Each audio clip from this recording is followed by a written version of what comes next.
Hey, Tony DeWitt here, Missouri Appellate Attorney. I'm retired, and this is not legal advice. Everything I say is simply commenting on the law, and this will be what we're commenting on today.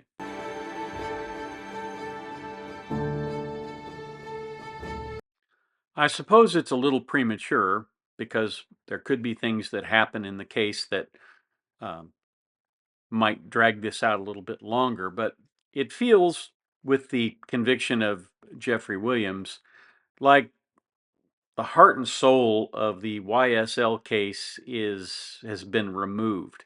It's been cut out and thrown into the garbage can.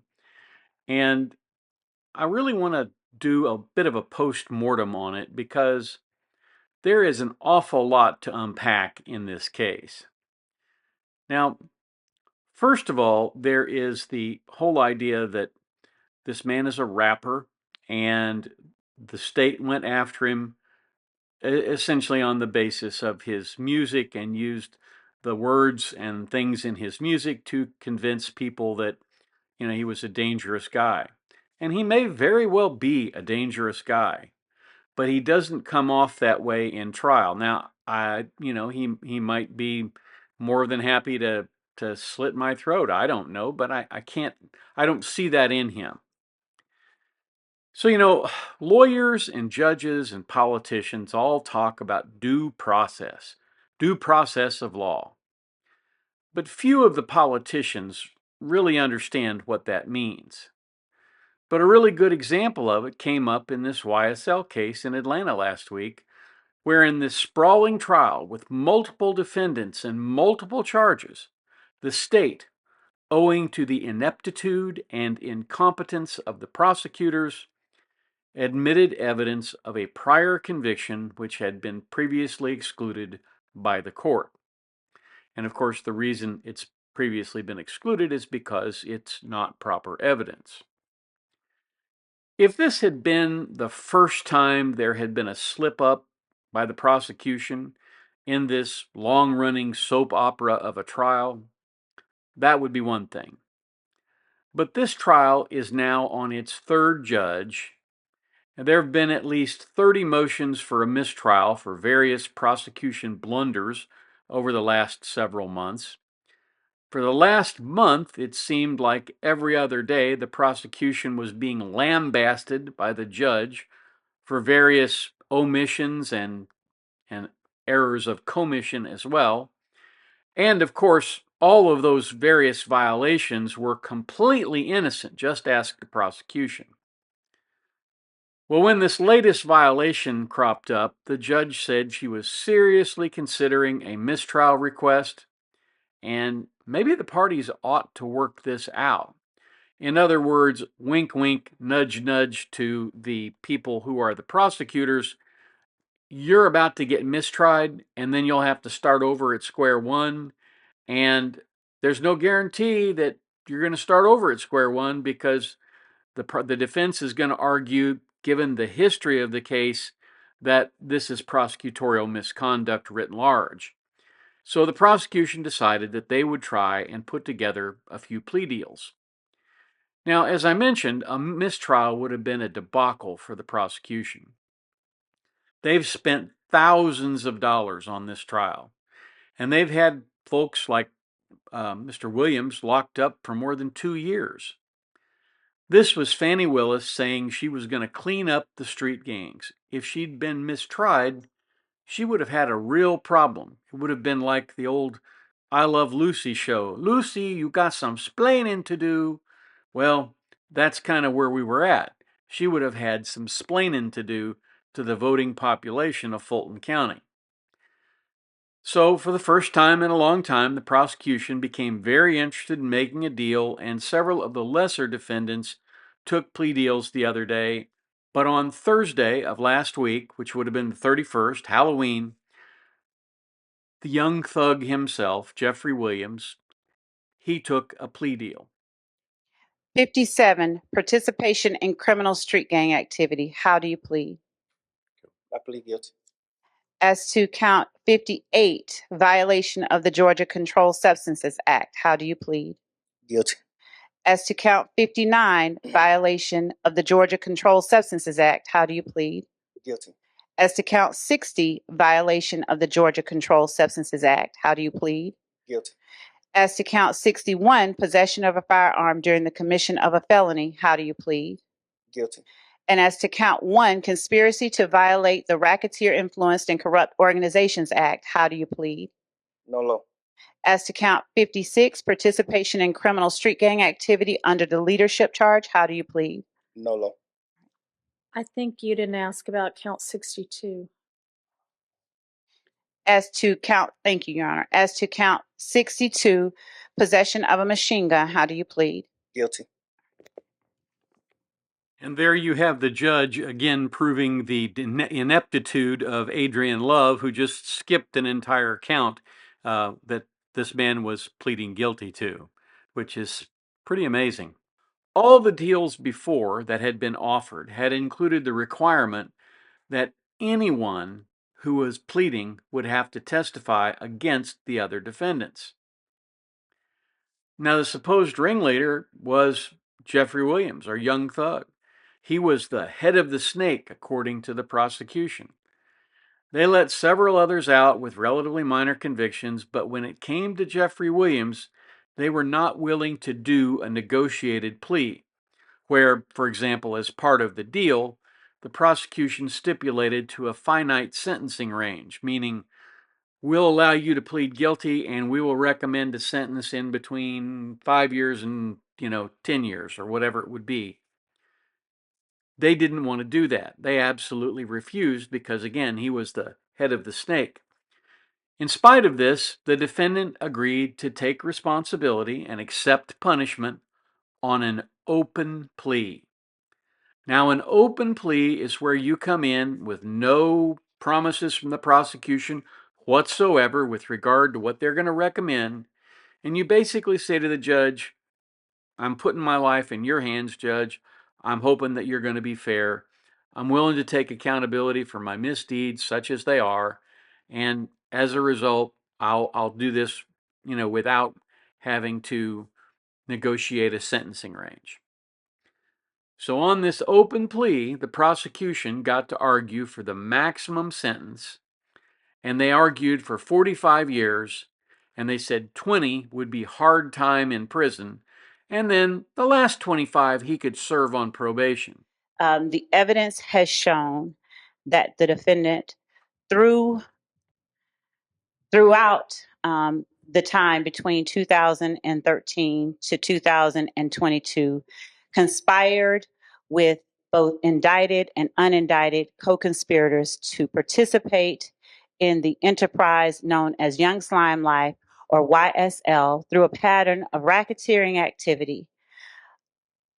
Throughout that time, multiple conspirators, both indicted and unindicted, and including the defendant, have committed overt acts intended to further the enterprise itself. Defendant Williams released a video on YouTube of a song wherein he states, I shot at his mommy, now he no longer mentions me. Act like you want war and they gonna smoke you like a blunt. Another song, I escaped every one of the licks because I was supposed to be rich. I don't care nothing about a cop. I'm just telling you how it is. I done did the robbing. I done did the jacking. Now I'm full rapping. Gave the lawyer close to $2 million. He handles all the killings. The recommendation that the state previously made prior to us reaching this point was made with the hope that Mr. Williams would agree to certain special conditions of probation that we asked him to adhere to, and that he would take ownership and responsibility for being the leader of YSL. Given that those negotiations have broken down, we are asking that the court sentence Mr. Williams as we have asked earlier. And prior to the court imposing a sentence, we would ask that Ms. Shawana Edmonds, who is the mother of Mr. Thomas, be allowed an opportunity to make an impact statement. And that is all that we have, unless the court has questions. Okay, well, given that Mr. Williams is not charged with the murder of Mr. Thomas, I don't think that is applicable here. I checked on that, Your Honor, with respect to count one. As a co-conspirator, Mr. Williams is responsible for all of the acts of the other co-conspirators, the overt acts. The overt act of the murder of Donovan Thomas is one of those acts. I know, and this trial is not complete, and so y'all have not yet proven that. And of course, in that situation, the prosecutor essentially demonized Mr. Williams as she's arguing with regard to a sentence. Now, this had been her shtick through this whole trial. She badly overplayed her hand with Mr. Williams. The judge in the case, Judge Whitaker, was apparently pretty tired of Adrian Love. Whitaker sentenced Jeffrey Williams to 40 years, and you're thinking, wow, that's awful. Ordinarily, that would have forced him to serve at least 5 years in prison. But here, Judge Whitaker did something highly unusual in this kind of a high-profile criminal case. She commuted the prison time to time served. Now, Williams still has to complete 15 years of probation. And if he fails that probation, he could serve 20 years in custody. So he has a really strong incentive to keep his nose clean. And I suspect he probably will do that.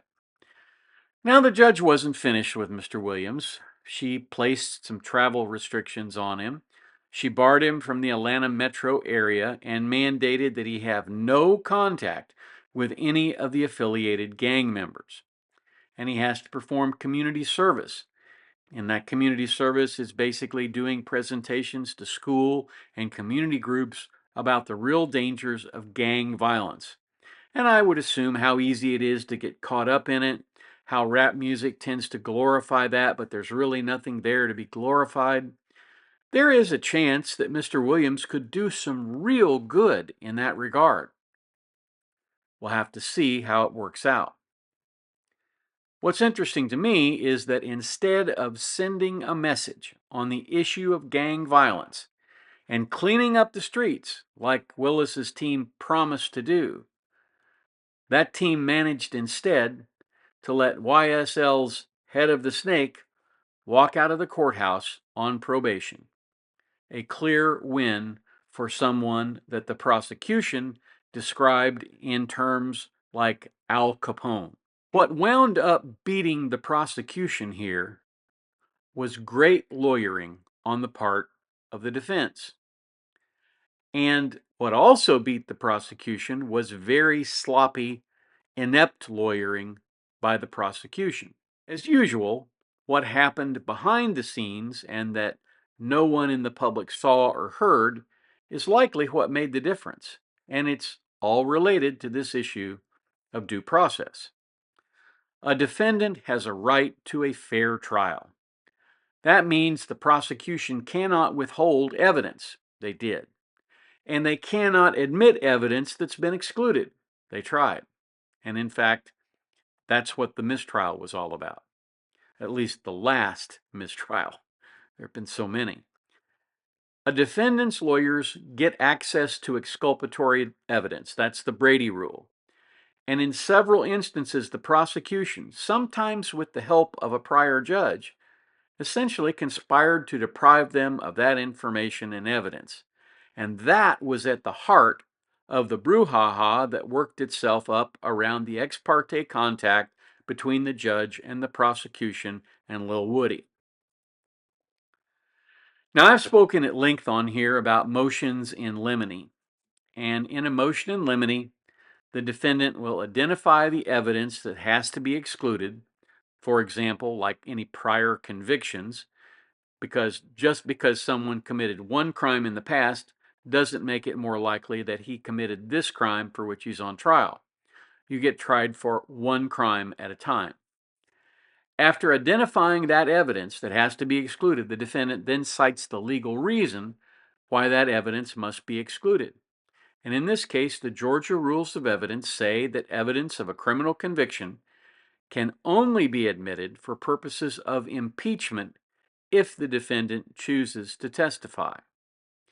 So, had Mr. Williams taken the stand and said, in between making a few songs, I was serving as an altar boy, well, then if there had been a prior conviction, that prior conviction could have come in as impeachment.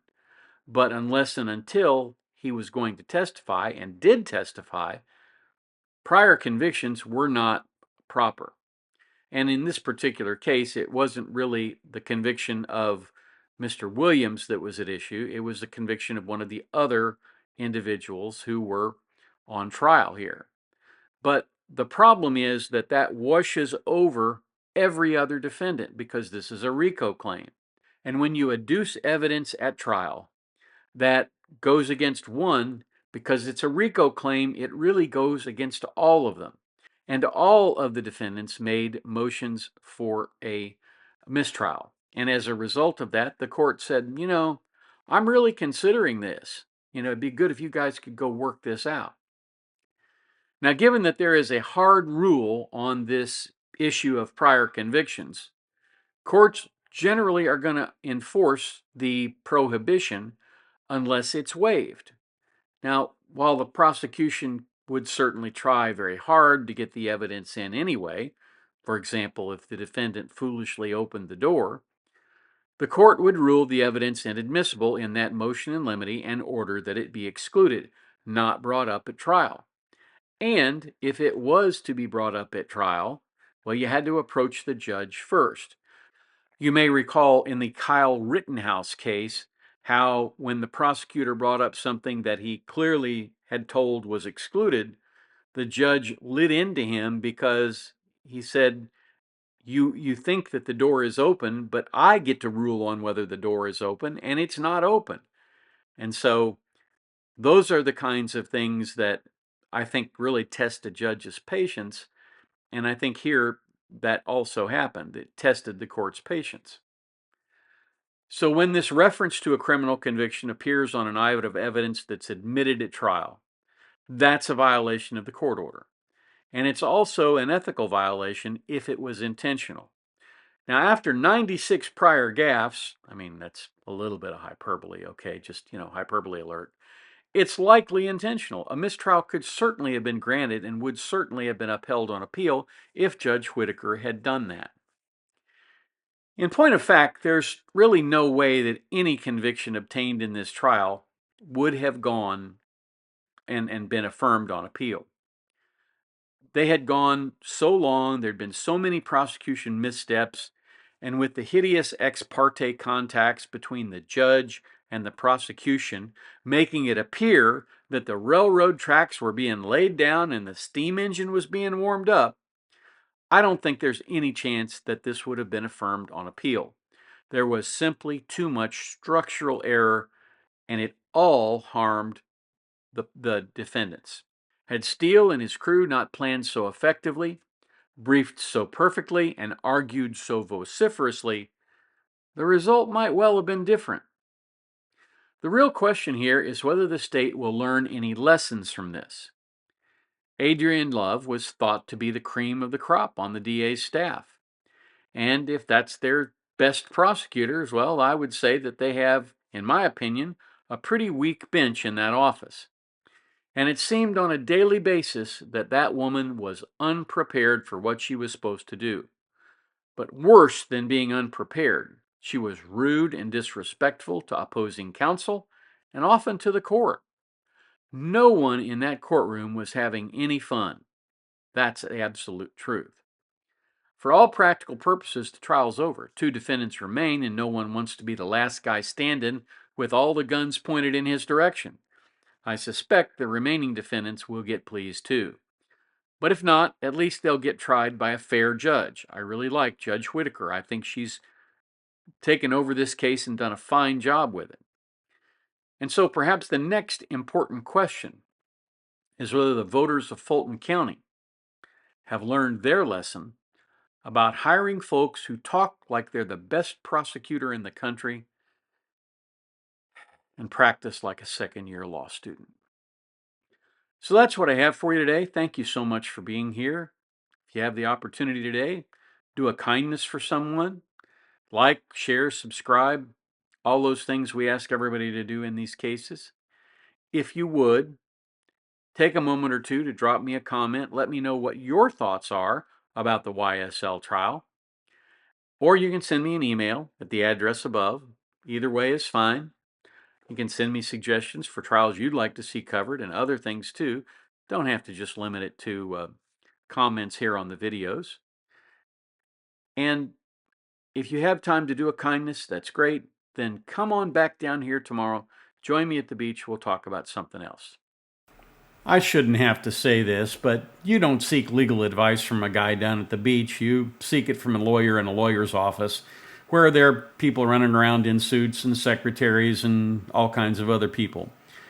I'm just a YouTuber. I'm a retired attorney at this point, and although I retain my license to practice in the state of Missouri, I am not here dispensing legal advice. I'm just offering general content on the law. And here are some videos that YouTube thinks you may enjoy.